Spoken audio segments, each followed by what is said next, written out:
I just feel like I've been around the block, ripping up fantasy stock, working around the clock. Look at the view from the top. Researching rookies a lot? No, I just be listening to pods. Yeah, one in particular, I'm just a messenger. Let me just pass on the rock. Browning, brunning, pruning, pronouncing ain't what he's doing. What he's doing is not losing, but infusing you with new things. And there's Dennis the Bennett, yeah. The man is a menace, yeah. Building a dynasty, some of the finest things. Promise you, you won't regret it. Sly as a fox, cultured in pop. Give him his props. Here is a thought, here is a box, and you cannot compare them at all. So don't even try. Careful with the news, but when you use a take, I take up Tony Fire. I mean Dyer, because anyone else is a huge mistake. Whoa, fantasy roundtable, fantasy roundtable, yeah. Fantasy roundtable, come take a look at the crown, baby. Hey, fantasy roundtable, fantasy roundtable, woo. Fantasy roundtable, come take a look at the crown, baby. Go.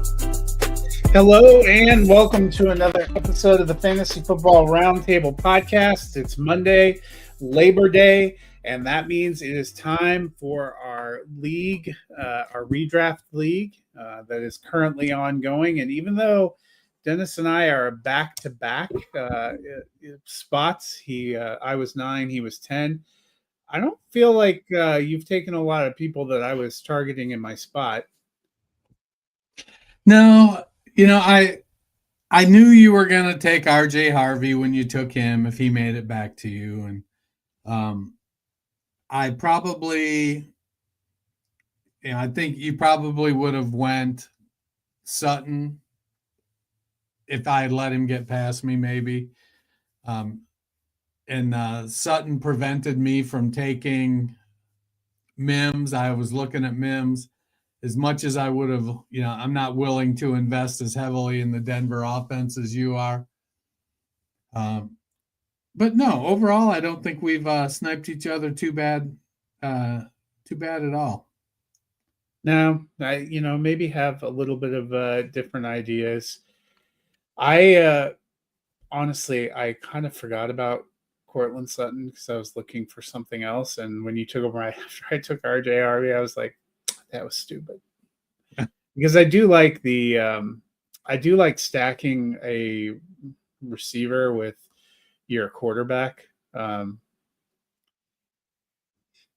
I gave myself a couple of options. We'll see how it goes. Before we start diving into the draft, there was a little bit of news that has taken place. I thought we'd run through. After Adam Thielen was traded, I think you and I both got a little bit more interested in Jalen Coker, and the Panthers rewarded us by putting him on IR. Yeah, ain't that some shit? Right? I don't have the same enthusiasm for Hunter Renfrow. I'm going to be honest. No, I would agree. I think, there was a reason that they let Renfrow go when they did. And unfortunately now, I have spent the last couple days building a new woodshed for a firewood storage on our patio and took a big chunk of wood off of my thigh. So I can kind of understand where Coker, coming up with a quad injury, I think is where he was at. I can relate to that. But, last minute like that before before drafts, that was a little bit tough. Yeah, and a little bit of a bummer, just because it seemed like he was going to get a little bit of a chance. The Cowboys, only God knows what they're doing, and he might also be scratching his head because they didn't want to shell out for Micah Parsons, who they traded on Thursday to the Green Bay Packers. And then it almost feels like a little bit of salt in the wound, a huge $92 million extension for Deron Bland, which follows days of Jerry Jones talking about how they couldn't stop a fart in the wind on the ground with Micah Parsons in there, so they had to get rid of him so they had a chance to stop somebody's running game. I'm not sure what Deron Bland stops, other than your enthusiasm for Cowboys decision-making, but this feels a little shocking to me. Yeah, I mean, now granted, they signed Bland for about half of what they would have had to pay Micah. So I mean, 4 years, $92 million is not chump change. like He was 25 versus 45, yeah. Well, they had only offered him 40.5, so Well, clearly it took more than that. No, I mean, I guess Jerry owns the team, so he can make the decisions he wants. I guess Deron Bland went in and talked to Jerry himself, and Jerry's like, you know what? I like you. You talk to me. Let's get a deal done. yeah, well, nobody else was probably going to give him $92 million. I agree. We'll see. It's going to be a good year to be invested in the Dallas offense for fantasy because they're going to need a lot of points. Yeah, they are going to need a lot of points, and that probably starts on Thursday night. It'll be interesting. Another player who got an extension, Jaylen Warren, a 2-year extension. They didn't want to pay for Najee Harris, who they let go. They've drafted Caleb Johnson, who seems to be kind of a specific type of skill set. It wasn't a big money deal for Warren, who is going into a contract year. It looks like only $12 million guaranteed. He sort of seems like he fits. I don't know. I thought he was incredible last year, but how are you feeling about this extension? Well, they like him, clearly, because they were more than happy to move on from Najee. And he's a good pass catcher, serviceable back between the tackles. He's solidly built, if not overly tall. So he fits a role for them. And it didn't cost him a ton of money. And I think he'll get a lot of playing time with Aaron Rodgers because he does play well in the passing game and he'll protect the quarterback while Caleb Johnson learns how to protect the quarterback. I think where Pittsburgh is if they're running the ball, they would love to run the ball with Caleb Johnson because he's a big bruising back. But you never know when Aaron Rodgers is going to check out a run into a pass, and if Caleb Johnson can't pass block, he ends up getting Aaron killed. So, I like the move for Jaylen Warren, to come from an undrafted free agent to put himself in a position to, get an extension with the Steelers and set himself up for life after football. He's already beat the odds. So I like it for him. Last bit of news, Juwan Jennings has not practiced in 36 days, came back to practice. Are you feeling more optimistic about seeing him week 1?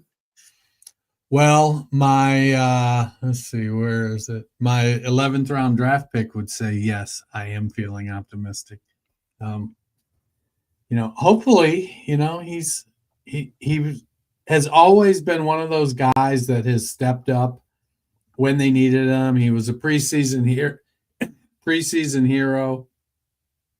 And when he finally got his chance, he made plays and earned himself a role at the expense of Deebo Samuel for the most part.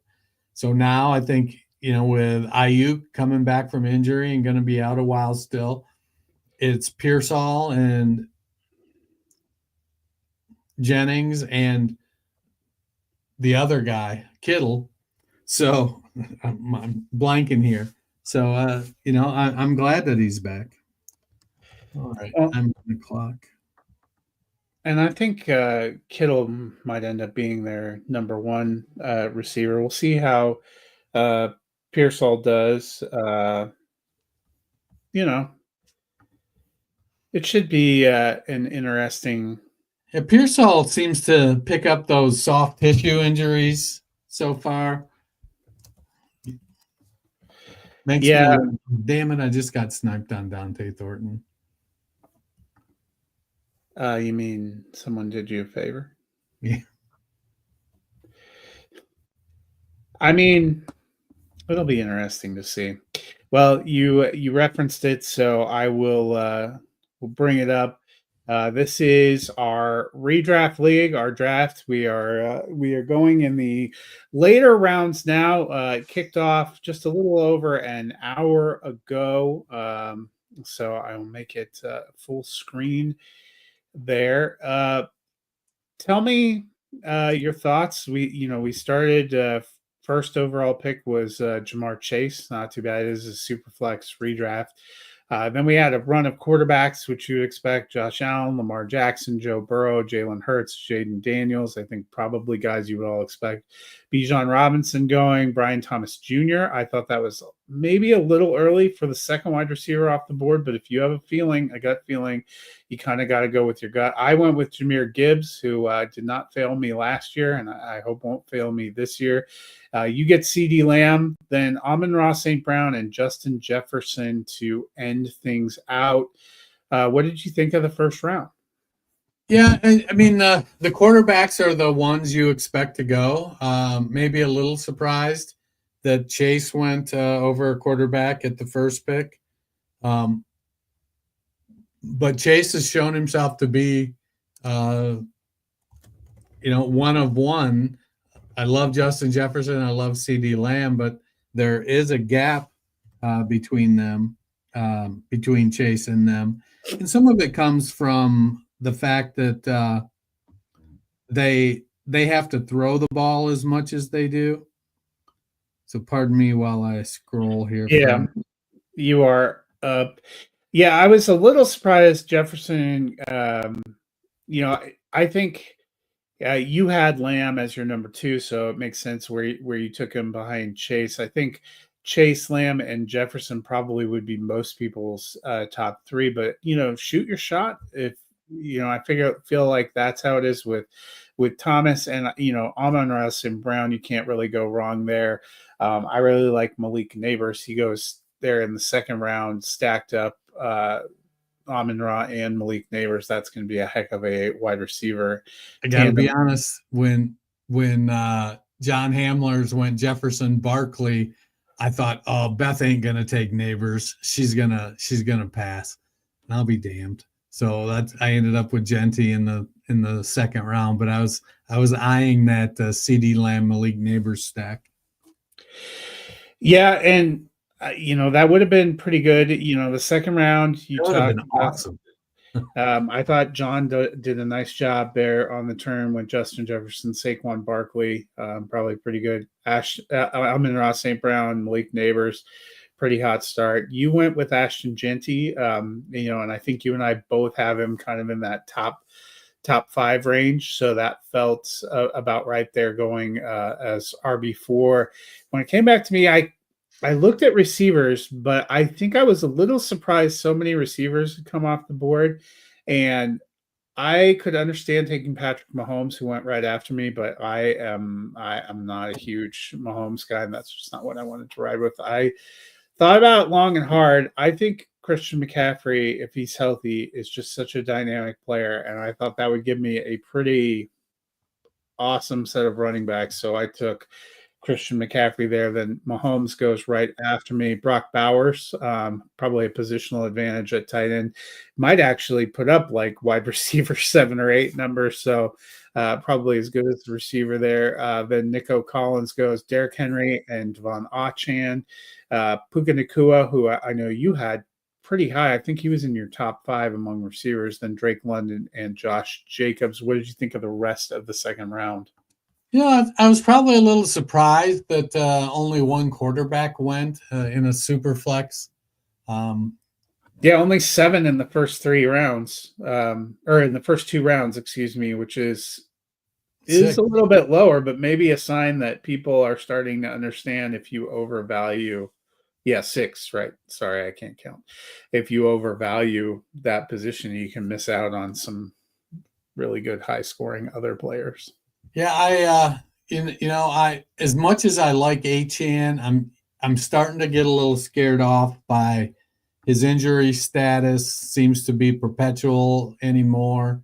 And Mike McDaniels seems to be on the hot seat, and with Tua and his potential for injury, there just is a lot of questions. It just scares me a little bit about that. I like the Derrick Henry pick. Cole picked Derrick Henry to pair with Jalen Hurts, his first two picks. I like that. I love Drake London. If he would have somehow made it back to me in the third, if he'd have lasted 5 more picks, because we did the third round reversal, I'd have definitely taken London over Jonathan Taylor. Yeah, and you mentioned there we did the third round reversal, so at the end of the second round went right back, and I think that's probably why a few of us on the one end didn't panic about taking a quarterback in the second round, because you knew you weren't going to have to come all the way back. So John able to get Baker Mayfield there at 301, then Brock Purdy goes. Then you took Jonathan Taylor, so still waiting patiently on quarterback. I took Bo Nix. I know that people out there are going to be shocked. And then we saw Chase Brown, Bucky Irving, Kyron Williams go, then A.J. Brown and Ladd McConkey. Trey McBride going here at the end of the third round, then Omarion Hampton and Marvin Harrison Jr. Probably a little high for me on Marvin Harrison Jr. I'm not as bullish as some of you guys. I just don't know that I believe Arizona can have a robust passing game, although, stranger things have happened. Yeah, I love Harrison's talent, but at wide receiver 12 is probably a little rich for me. Though looking after, maybe Garrett Wilson, who went in the 5th, McLaurin, Jackson Smith and Jigba caught 106 passes last year, so I'd have probably had him over Harrison. I think that was the number he caught. Higgins is there with the potential to finish as a wide receiver 1 in that very prolific Cincinnati offense. I like the nice little stretch of running backs there with Brown and Irving and Williams. That's 3 guys that are kind of the antithesis of what I look for in a running back. They're all like these 5'10", 200-pound guys. I guess Chase Brown's a little bit heavier than that, but Irving and Kyron Williams are in that 200, 205 range. Not super big, but they all have pass catching ability. They're all good pass blockers. Chase Brown seems to not really have a lot of competition for touches. He's got Samaje Perine and Taj Boyd behind him. I think until Brown proves himself undoubtedly, I think we'll see some Samaje Perine in there in the 2-minute and the 4-minute offense. But I think Brown, he's going into his 3rd year now. Third year. He's gonna. I think he's 3 years in that offense. He's strong enough at 5'9", 209. He'll stick his head in there on blocks and make the play. So I like that little run of receivers there, running backs. Then we come to the 4th round. This is where almost everyone who hadn't taken a quarterback at least went with their first. Justin Herbert going there at 401. My wife sniped me on Darius Slayton. Then Caleb Williams, the Sloopy Lou became the first team to get the 2 quarterbacks, pairing Caleb Williams with Josh Allen. Then Kenneth Walker goes. George Kittle, the 3rd tight end off the board, could end up being the overall tight end 1. You and I have talked about that. Not a bad grab there. Then Jackson Smith and Jigba, Kamara. Our friend Dwight getting Jared Goff as his QB1 after taking a couple running backs and getting Brock Bowers.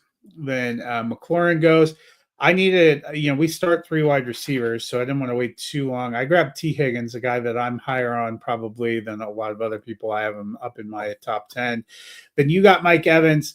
Then Isaiah Pacheco, probably an interesting pick. And then Our friend John, I thought he did really well. He got Kyler Murray to pair with Baker Mayfield on the turn, and then went 501 to James Cook, a player who I think slid a little bit because there are some concerns about touchdown regression. But I don't know if I realized he was still on the board because I wasn't looking at running backs really in that range since I went 2 running backs early. But I feel like that's pretty incredible value for a guy who was running back 8 last year. Yeah, his touchdown regression does scare me quite a bit. I don't think he's going to score 18 touchdowns this year. I like James Cook, but they've shown a willingness to use Ty Johnson and to use Ray Davis.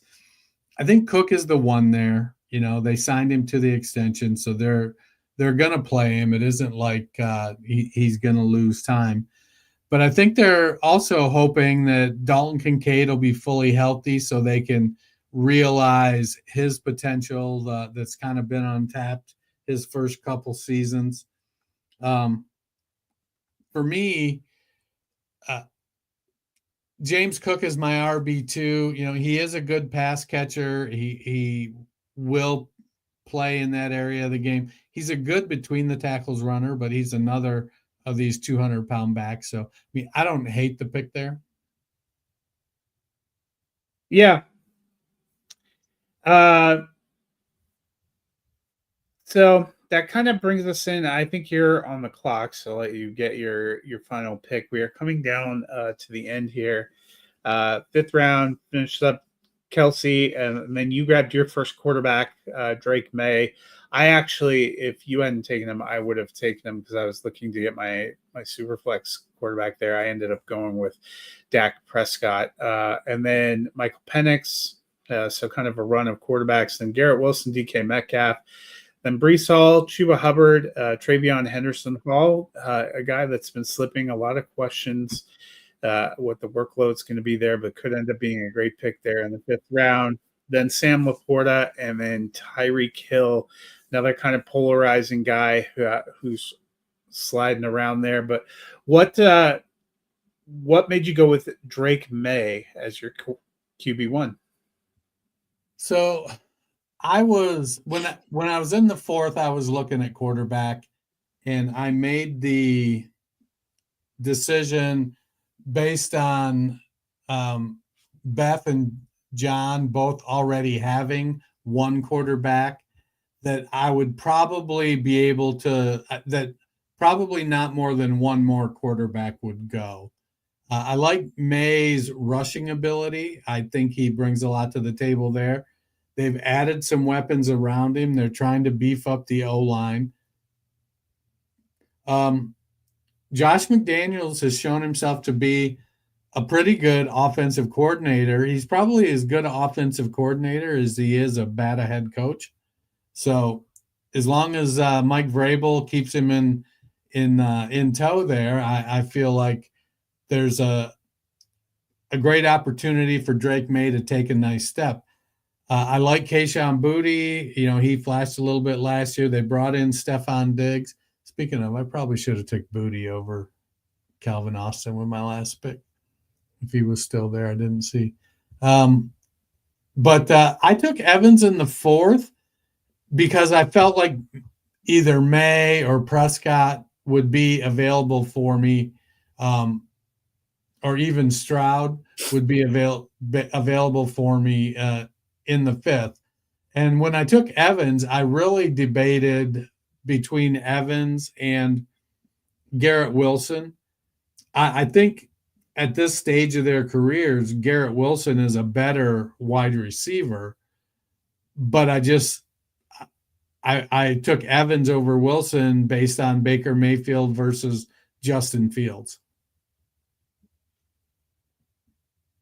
Well, the draft has finished up, so I'll drag down so you guys can see some of the later rounds going through there. But Dennis, are there any teams other than our 2 teams that jump out at you?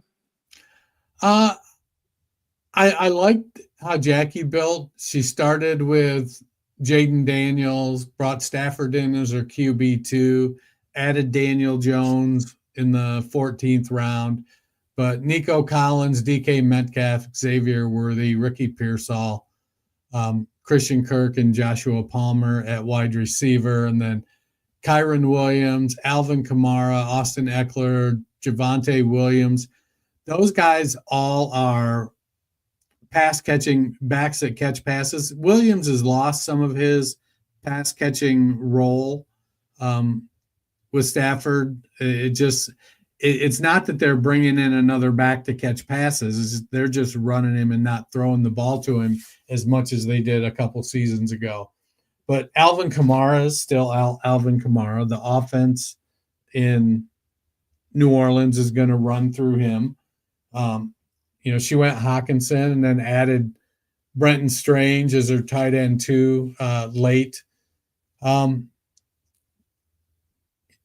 think that Jonathan's team, Chase, Harrison, Hill, Jaden Higgins, and Kenyon Coleman, it has some potential. I think that for it to hit, he's going to need Harrison and Hill to play up to their potential. I like the running back Jacobs, and then Quinshon Judkins. While he might not provide a whole lot at the beginning of the year, it's going to take him a couple weeks to get rolling. He did back him up with Dylan Sampson, who looks to get a decent amount of work right from the get-go. He's got a handcuff forward, so he's got a little another person's handcuff. He did add Nick Chubb at the running back, who's set to start in Houston. And then he double dipped with Tyler Warren and Mark Andrews. So he can see start Mark Andrews, who we have no reason to expect a decline there based on him dropping one pass last year, and until he sees what Tyler Warren gets in the usage area. So I kind of like how he built that. I think probably the one I was looking at that I was pretty impressed by is our friend John there in pick 12. I like that start with Jefferson and Barkley, then grabs a couple of good upside for fantasy quarterbacks. Kyler Murray's not my favorite NFL quarterback, but he seems to consistently land in QB1. I thought it was good value for James Cook there. And then Devontae Adams and Jalen Waddle to round out the starting wide receivers, pretty good. Takes a couple of nice shots at tight end with Goddard and Hunter Henry, guys who could end up seeing decent volume on what we think could be pretty good or improving offenses. Pollard, a guy who's going to see a lot of volume, especially with Tyjae Spears seemingly constantly injured. There's a lot of buzz for Jordan Mason right now. So people talking about him kind of being the best running back option in Minnesota, and then getting Bill Cross-Merritt, and then some upside values at receiver. Shahid looked good when he started last year. It just bothers me that I don't think he has a quarterback. Hollywood Brown, I think going all the way down there in the 15th round is pretty exceptional value too, because you and I are both think he could end up doing well. You had mentioned Deonta Thornton, who you had kind of been thinking about in that range. Dubs, who's pretty solid, and then Noah Gray, who had some standalone upside. I liked what he was doing there. Yeah, I had Brown in my queue. I had Thornton in my queue. Shahid was somebody I looked at. So those guys were all players that could have easily ended up on my team. That I really, Thornton just seems to be, making a lot of noise, and he has the potential to step up and be the deep threat. The real question is going to be, how much is Geno going to throw in Vegas? Since I drafted Genty, I hope it's not a lot. I hope they run the heck out of the ball. Yeah. Well, I think they probably will run quite have a better running game than they did last year. So, how do you feel about your team, top to bottom? Well, I screwed up my quarterbacks. May and Young both have the same bye week. So Well, it is super flex and not 2 QB. So as long as Aaron Rodgers stays up, standing up, you'll have at least one. I know, but still, it was one of those things where sometimes on the phone I don't catch the bye weeks. When I went back to look, I couldn't really see it, and I didn't click into it. I got a lot riding on Ashton Genty meeting his potential as my RB1. I like Jonathan Taylor, and Taylor has put up monster numbers in the past, but that Indianapolis team is a little bit sketchy right now. But I do like Taylor to be able to put up a good rushing season. The question will be is, will he get enough opportunities to score touchdowns? He's a good pass catcher. So he's set up to have him and Genty both should have really, really nice volume. I mentioned earlier taking Evans over Garrett Wilson because of the quarterback situation. I've long been a Cortland Sutton guy. I love Sutton. I think I might have reached a little bit for Jameson Williams, and that was probably because I thought you might take him. So I think I probably went around early on him. But he had 1,000 yards last year, and he has a connection. He's developed. I'm nervous about what's going to go on with the Detroit offense. But I did kind of hedge my bets. I closed out my last 4 rounds with Cedric Tillman and Xavier Legette, Michael Wilson, and Calvin Austin, who are basically 4 wide receiver 2s for their teams.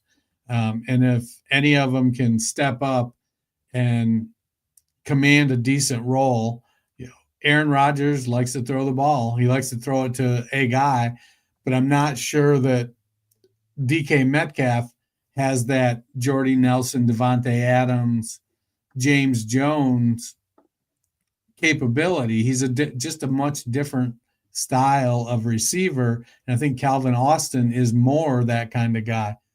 Michael Wilson, I like the talent, though he had trouble staying healthy in college. He's been banged up a little bit in the pros, and he's kind of stuck with Kyler Murray as his quarterback. So there are some questions there. Legette, I like a lot better now that they've traded Adam Thielen away, and Coker's on IR. And Coker's on IR. So it feels like it's going to be Legette and Tet, for the win. And then Cedric Tillman, he flashed. He had like a 3-game stretch in the middle of 2 injury situations. So we'll see if Joe Flacco can get him and Jerry Jeudy the ball. And I also drafted David Njoku, so maybe I might be a little heavily invested in what could be, again, a bad Cleveland offense.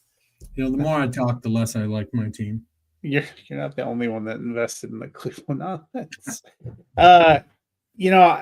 I liked the Gibbs McCaffrey. You mentioned you have a lot riding on Janty. If you're going to take McCaffrey there, it's with the hope and a prayer that he is healthy all season, because I think if he is, I wouldn't be entirely shocked if he and Kittle are healthy all season if they're not the top 2 receivers on that team, honestly. Pass catchers, and we know he's a good runner. I want to believe in Bo Nix, and I've taken him as my quarterback, I think, in both my redraft leagues now. So I guess I am. And then I have Dak.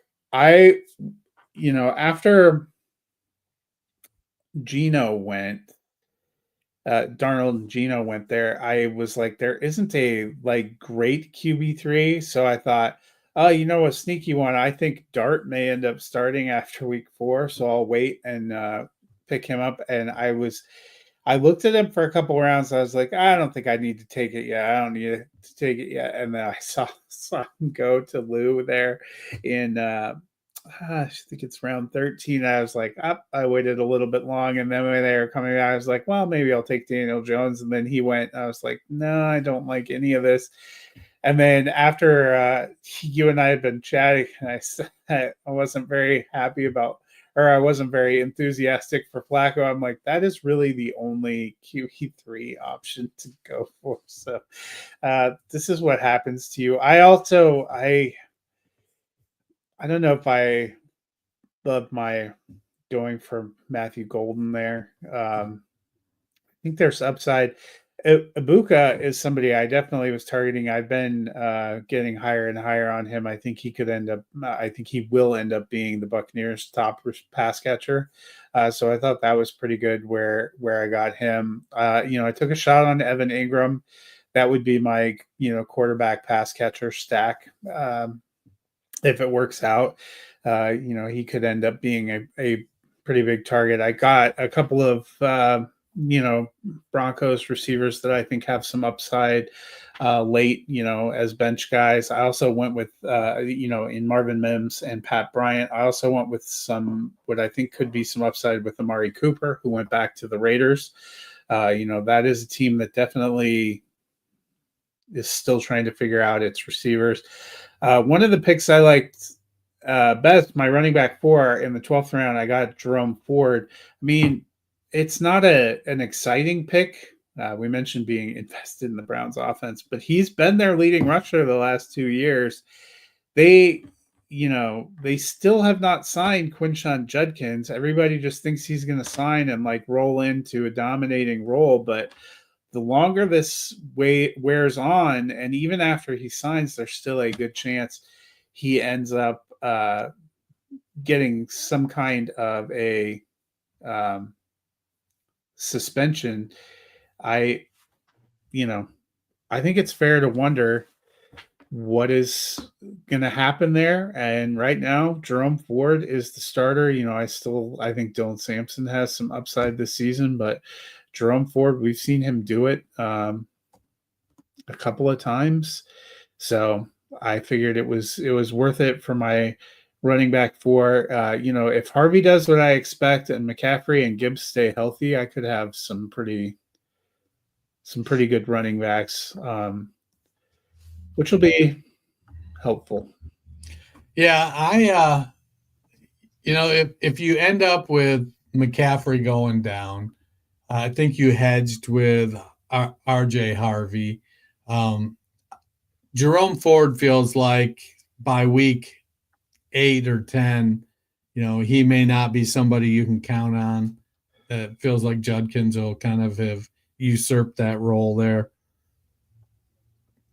But no, I like the team. I was, T. Higgins is your 1, Ibuka 2.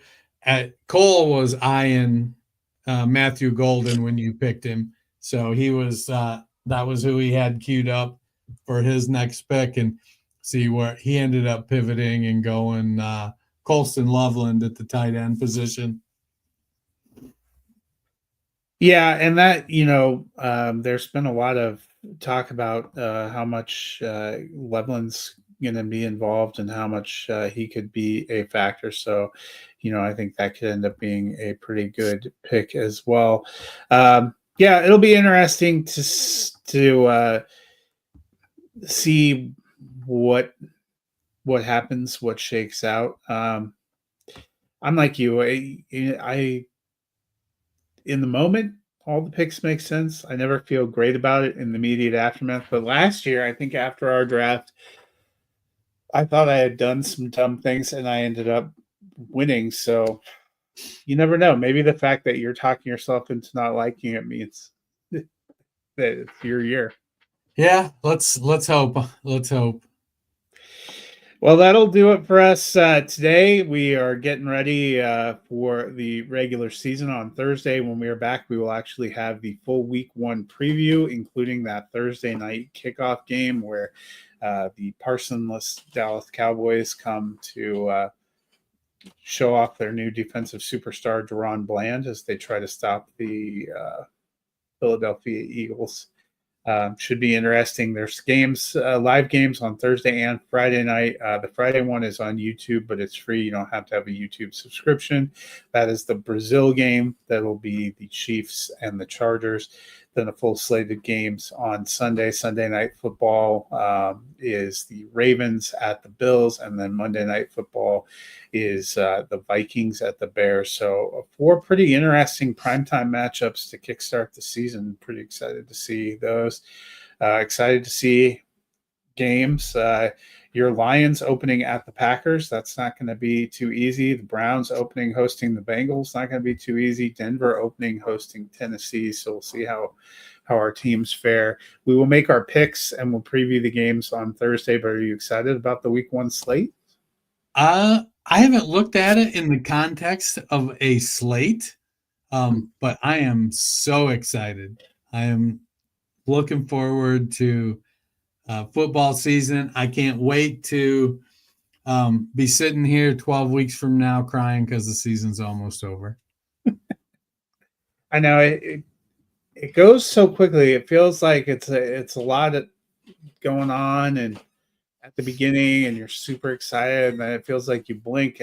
But that's how the fall always feels to me with all the holidays. You know, it's Labor Day today. Tomorrow it's going to be Halloween. And then it's a quick jump to Christmas. And we've just gotten so busy with Cole and sports. You know, Caleb's moved out. He got his first apartment, and he's just living his best life. We don't see him much. College has started. He's busy. We go see his band every now and again. But Cole, he literally has football practice Monday through Thursday, and 1 to 2 of those days he has lifting before school, and then practice after school. Friday he's dressing for varsity. Everybody dresses. I'd like to say it was a brag, but even all the freshmen, everybody dress for the varsity games. Then his game is actually on Saturdays. So Saturday morning, he's got his games. And then Sundays, he's got 4 more weeks starting next Sunday of baseball games on Sunday where he's pitching. I am proud to note that after his second pitching performance, he was able to drop his earned run average from 84 to 15.5. So, you know, his second pitching performance went much better. So we're just, you know, and I'm just trying to watch football now and, you know, set my lineups, play fantasy and do home projects to keep my wife happy. Well, and you can always go watch Bill Belichick. I guess his first in 21 minutes. I'm gonna have it on. I am. Yeah, and your number team, one Ohio State okay. actually got a win. So you know, it was that the defense played really well. I think both Texas and Ohio State kind of reined their quarterbacks in a little bit. And so it was, you know, if you're looking for fireworks, it might not have been the game for you, but I thought the Buckeyes played pretty well. I'd like to see them run the ball a little bit better. I'd like to see him get the ball to Jeremiah Smith a little bit more. But Carnell Tate stepped up, caught a pass, and I'm looking forward to just kind of watching the evolution of Julian Sayin at the quarterback position. Well, it's going to be a fun season. It's nice to have everything out there. So that'll do it for us today. We will be back on Thursday with the week 1 preview. Enjoy the short, long week of work. But once we get back on Thursday, it's going to be football every day. All business. Yep. So it's time to dig in. Until then, you guys have a wonderful evening.